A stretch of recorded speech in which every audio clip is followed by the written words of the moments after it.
The rain and hail pounded upon the roof of my old sedan. It didn't usually rain like this in Dallas. So hard, so consistent. The storm clouds seemed to stretch for miles on end. I drove down Dolphin Road. The clock on my dashboard read 9:07, which was even odder.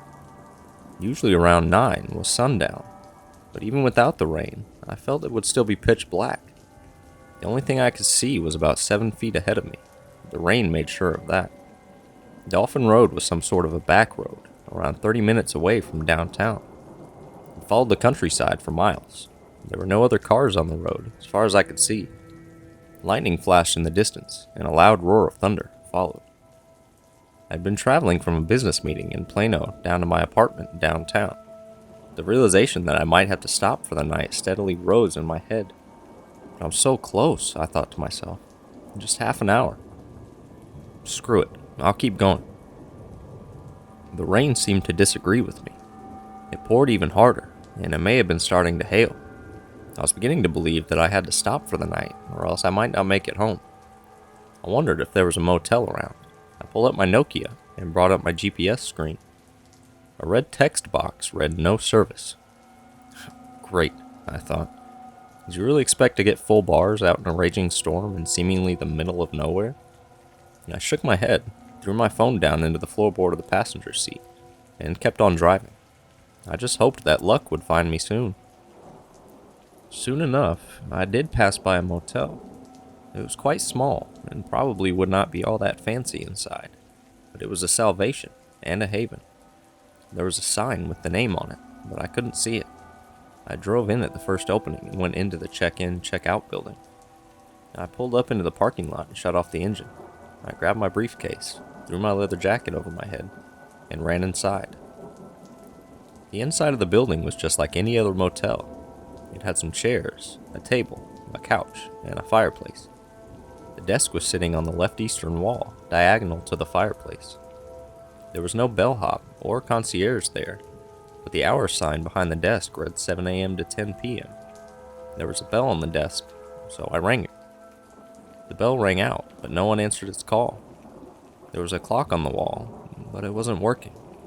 The storm outside the window across from the desk raged on, making everything seem all the more creepy. There was a desk lamp on, for the overhead lights remained dark. There was a fire in the fireplace, crackling. That meant that someone must be here. I rang the bell again, and when no answer came, I called out myself. "Hello?" I exclaimed. "Is there anyone home?" There was an eerie silence. I sat in the chair next to my desk, put my arm on the armrest, and allowed my head to rest on my supporting arm. I sat quietly, and the rain calmed down a bit. In fact, it almost soothed me. I had already begun to doze off when a voice awakened me. "Oh, hello," the voice said. I jolted up and awake, almost falling out of my seat. I reestablished my balance and then stood and looked around. "Oh dear, I apologize. I didn't mean to frighten you." The voice at first had sounded like it came from behind me, but then it sounded like it came from my side. I turned to my left and saw an elegant mirror, with me and another man in the reflection. I spun around faster than the lightning outside. I saw a man in an all-red suit. It was bright, kind of scarlet red. He had a red tie, red pants, red jacket, and a red shirt. It was very strange. I had never seen a suit like that. His hair was black and combed over on the side. He had a charming smile on his face, but I was too consumed by fear to notice his attractive aura. The whole ordeal strangely reminded me of Psycho, with the red suit man being Norman Bates. "Oh, hi, I'm Andrew Craig." I was very tired, but I was still awake and alert. "Hello, I'm Christopher Owens. I own this motel." He pointed to his manager pen. He offered his hand, so I shook it. "I'm so sorry if I kept you waiting. I accidentally dozed off. The bellboy has gone home. We don't get very many visitors here." See? Classic Psycho. I shook off the feeling. It's fine. I'm just glad I found you before I had an accident. You really saved me. Do you have any vacancies? I asked him sincerely. Of course. I'll even give you the room right next to the office, so you don't have to walk far, he said, even more sincerely. Thank you so much. How much will that be? I hoped not much. I dug my wallet out of my back pocket and began counting my cash. I had $49 even. Well, considering the harsh circumstances, I think just a 10 will do for the night, he said, smiling. This really is a haven, I thought. Are you sure? Because I can give you more. He shook his head. Okay, well, thank you so much. You have no idea how much you've helped me. I handed him 2 5s. Without even glancing at them, he took them and stuffed them in his jacket pocket. He walked over to a large board on the wall with at least 25 key rings on it. He took one of the key rings off and tossed it to me. I caught it in one hand, feeling an almost humorous sense of immediate pride. Thank you again, I said as I walked out with my leather jacket over my head. I walked directly out into the hail and then ran around to the right of the building. My room was the first red door next to the building. It was just like any other motel, with the doors in a line behind the parking lot. There was no swimming pool as far as I could see. I fumbled with the key when I reached my door, but I found the position and slid it in. I turned it all the way to the left and then back into place. I pulled it out and opened my door. The room was small, quaint. I hurried in and put my jacket on the coat rack to the left of my door. The room itself wasn't ugly or trashy. In fact, it was actually nice. The walls were light blue, going well with the tan carpet. There was one bed with sky blue duvet covers and a light brown couch on the diagonal wall to the bed. There was a bathroom, stocked with the essential bathroom materials. There was a small fridge, a dresser, and a TV on the wall facing the bed. To the left of the bed, there was a nightstand, a desk, and a large bookshelf with 5 or 6 books on it, all classics. I tossed my briefcase onto my couch and jumped onto the bed. I lay back for a moment and then grabbed the remote from the nightstand. I flipped on the TV. The clock on my nightstand read 10:43. I watched the last hour or so of a movie that had already started. Then I stood up, turned the TV off, grabbed my briefcase off the couch, and sat down at the desk. I set my briefcase in front of me and opened. I worked at a large company that manufactured cars, but I was in the paperwork section. The stack of papers I had been sent on my way with wasn't as big as usual, but it was still quite a bit of work. I pulled a pen out of the side pocket and began the first stage, reviewing.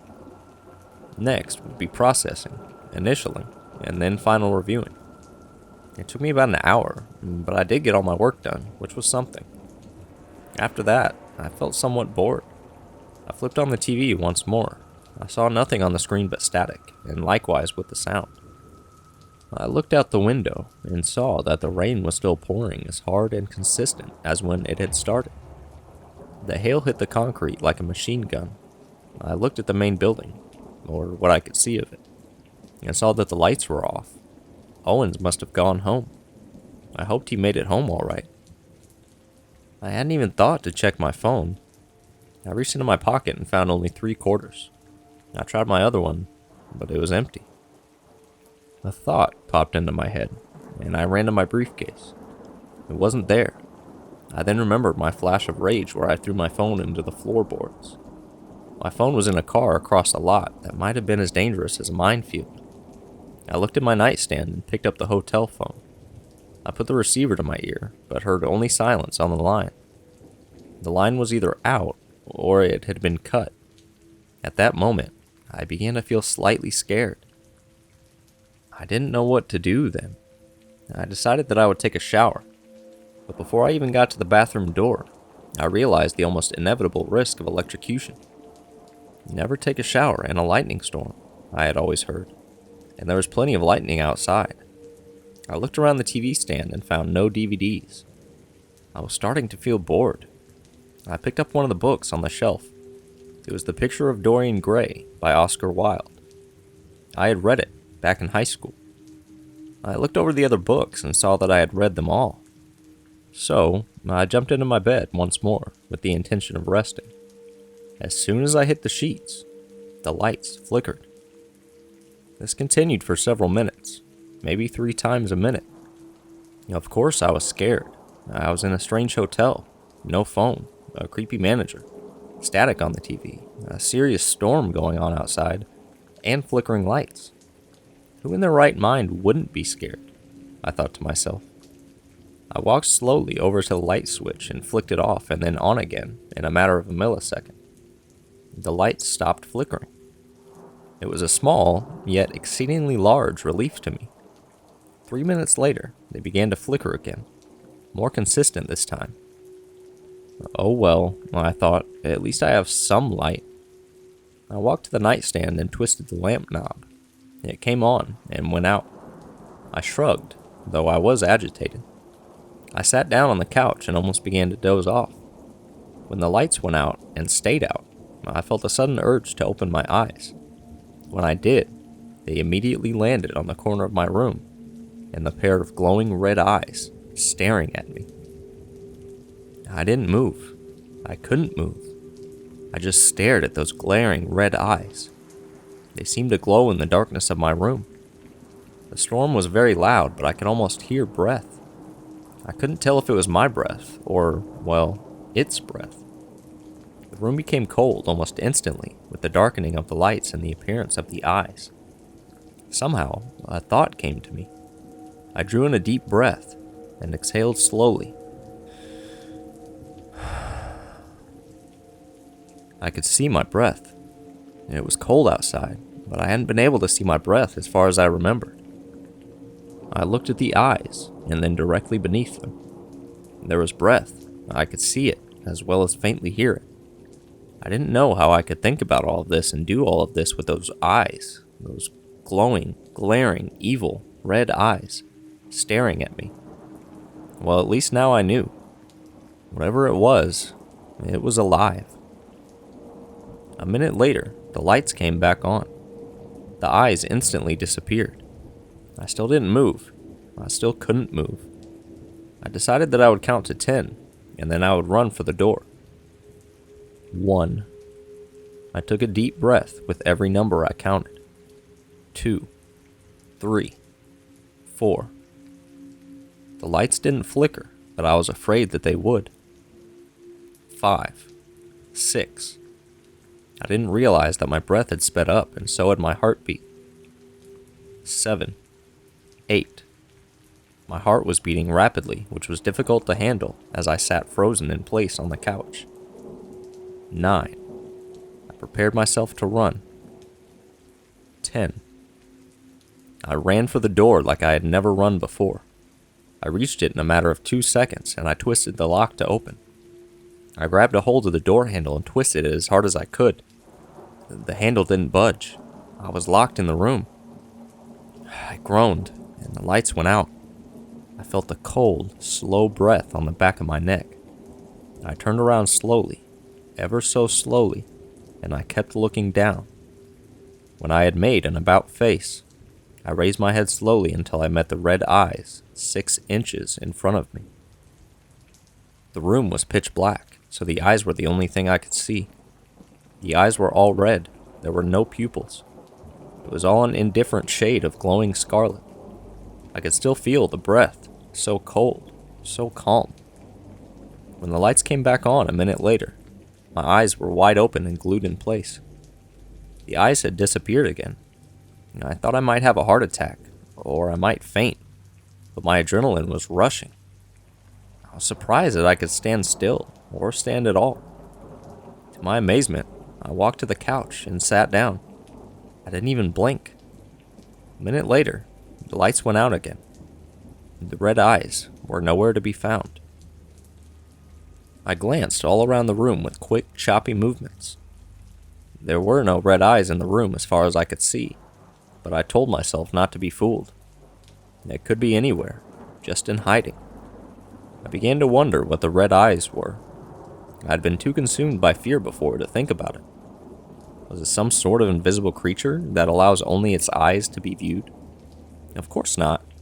Monsters don't exist. Then it came to me. I stood up and walked over to my bed. Monsters. I dropped to my knees. Monsters in hiding. I let myself lay on my stomach. Monsters hide under beds. I lifted up the bed skirt to find the red eyes glaring at me more than ever, directly in front of me. I shot my arms up and pushed myself away from the bed. I flew back into the dresser. I stood up and looked at my headboard. I saw the mirror above it reveal the eyes directly behind me. I spun around just as the lights came back on. That's it. Either I'm crazy or this room is evil. I was starting to lean towards the latter. This room, it had a way of keeping me from breathing. I, without thinking, walked over to the desk. The chair was small and wooden. I picked it up by the legs and walked over to the window. I raised it behind me and swung it like a baseball bat. The chair hit the window with a cling. The chair rebounded off the window and left not even a scratch. I almost started to laugh. The evil room was starting to drive me to insanity. I raised my foot and kicked the glass with all my might. It did the same as the chair and left no mark. The window was unbreakable. The door was unopenable. And the room was demonic. I fell into a deep state of despair and desperation almost immediately. The lights stayed on for whatever long or short period of time I sat laughing and crying on my couch. I thought and thought of a way to escape, but I knew in my heart they all wouldn't work. I stood up and walked over to the window. I looked out past the raging storm. I looked at the main building. The check-in, check-out sign now read, check in. The check-out part had disappeared. This didn't surprise me. I knew that I was never going to leave this room. It was a sad truth that had already been proven.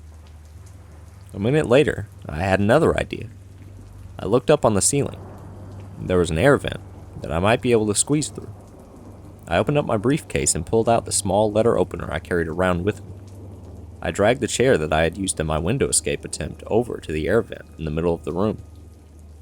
I stood on it and began to unscrew the metal covering. It was only 4 screws, and I unscrewed them in a minute. I looked up into the air vent and saw the ledge to the vent only about 2 feet above. The air vent was about 2.5 feet long and 1.5 feet wide. I could squeeze through with very little difficulty. I bent my knees slightly and jumped, grabbing the ledge. I pulled myself up and through the hole. I lay on my stomach and began to crawl. The fan was ahead of me, but I pushed on. I offered very little resistance. My hopes were high and I was hugely excited. There were 2 turning points in front of the fan. I decided on the right way. It would lead me to the main building, which now was the check-in, no check-out building. I crawled towards it. It was only 3 feet ahead. 2 feet. 1 foot. I looked into it and saw a decaying corpse lying on its back, wearing a red suit. Owens, I thought. I'm sure if I had seen my face, it would have been horrified beyond belief. I turned the other way and crawled as fast as I could.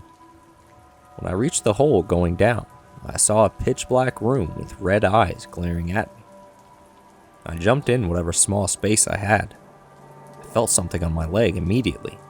I looked backwards. The corpse had moved, grabbing onto my foot, and was glaring at me with glowing red eyes. I screamed and shook my leg vigorously. I crawled forwards into the drop to the room with the red eyes that I now knew belonged to Owens. I fell the 2 feet head first and discovered there was no covering. I plunged down into the room, barely missing the chair in the center. The lights were on, and my briefcase rested on the table. "No!" I screamed. I stood up and looked up into the vent. It was empty. I walked over to the couch I had cried on for hours and cried some more. It was Owen's ghost staring at me the whole time. How had he died? When had he died? Had he been dead when I first met him? Was he a demon, with the red suit being a symbol of evil? There were so many questions unanswered. I decided to wash myself off. I didn't care if I was electrocuted.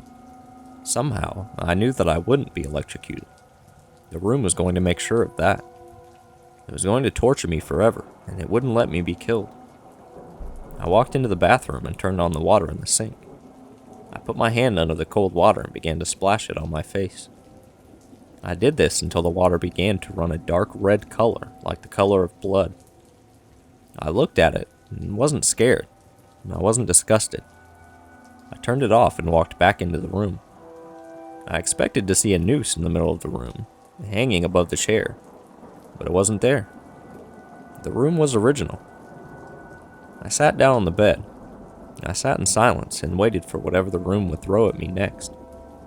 15 minutes later, the handle to my door began to turn. It turned, and the door slowly opened until the handle touched the wall. It's not going to let me go that easily. It's just mocking me. The storm still raged on outside, hail and all. The door remained wide open for 5 minutes. I then began to wonder, is it really letting me go? Maybe it's decided I've had enough. Generous. I stood up and walked to the door and stood in front of it. I stuck out my hand until it was past the doorway.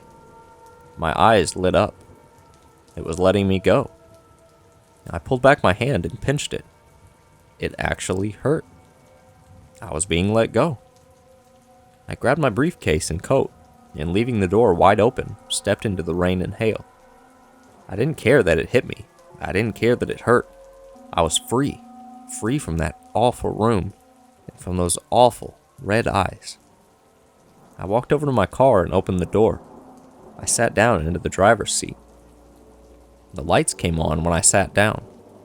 I started my car, excited to finally get away. I looked into my rearview mirror just as the lights went out, and saw a pair of glowing, red eyes staring at me from the darkness.